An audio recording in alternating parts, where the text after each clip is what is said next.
Oh, very good, I nearly said good morning. Very good evening, everyone, and welcome to Sunday Night Fireside Chat with myself, Tara and Herman, that have joined me this evening. Hi. And as per Sundays go, we talk about the past week's highlights, and it has been a cracker of a week. It was quite difficult to go through all 7 diaries for the week and try and choose a few clips, and this is the most clips. I've got 6 clips to show you tonight, which we're going to be discussing. And it's been a mixed bag. We're going to talk about some of the rare sightings that we've had, and we're going to talk about a week of kills. It's been the week of kills completely. Why I've brought Herman with me, who has not joined me on a Fireside Chat for a while, is I'm going to be chatting to you about, from a camera person's point of view, and getting to see some of these most amazing sightings and what it's like to be on the back and have these animals around you. Otherwise, you guys had a good week? Definitely. Good week? How can we not? Sure. Yeah. Herman had a good week? Very amazing week, yeah. I think it was definitely one of my highlights of even the 2 years I've been in and around Djuma. Awesome. This is definitely one of the biggest weeks. Fantastic. Just a quick, before we get into the discussions and the clips, what is your biggest highlight so far for the week? Sure, that is so difficult. I think definitely in Duna, with the kill, being chased away by the hyena yesterday. Okay. But I think the big highlight is this morning. Okay. Those lions were incredible. Yeah. Absolutely incredible. Cool. And yourself, Herm? I'm not sure, it was the cheetah last week? This week. This week? I mean this week. Yeah. Yeah, then it was definitely the cheetah. I haven't seen cheetah often, and I mean that was just something spectacular. Okay. Alright, well, we're going to go straight into the clips, and the first clip we've got, we're going to hand over to Tara just to afterwards when you come back, but this is the female ostrich that was seen here on Western Gowrie, so watch the clip. Djuma Game Reserve, a female ostrich.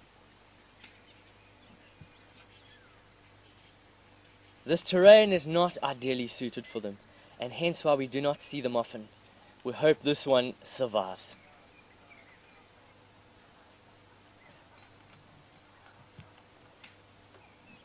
With this rare and unusual sighting, we hope you will join us again tomorrow for our next on Djuma Game Reserve, a female ostrich.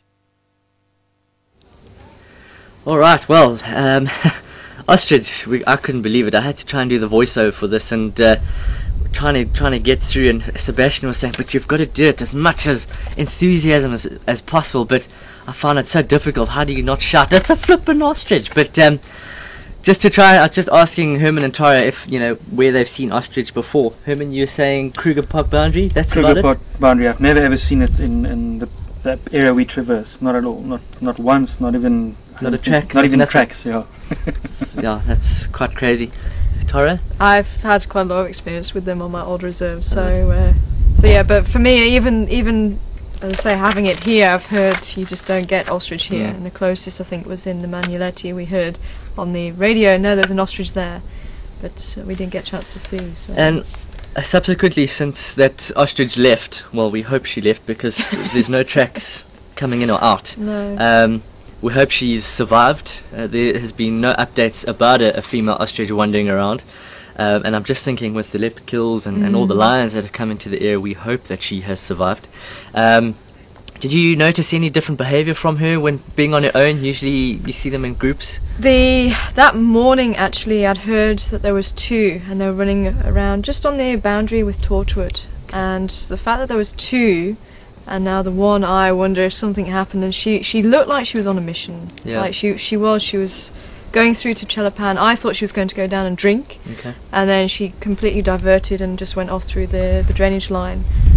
So it was a bit weird, I must admit. She didn't look completely at home where she was, so obviously not the right habitat for them anyway. Yeah.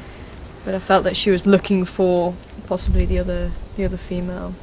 I just, when I heard about it and when I saw the footage, I just thought, I had in my mind Misha and Nduna, who love guinea fowl, seeing this picture of them taking the feathers out of their mouths. How would they take an ostrich feather out of his completely lost in feathers of ostrich? Yeah, been quite so to we, see.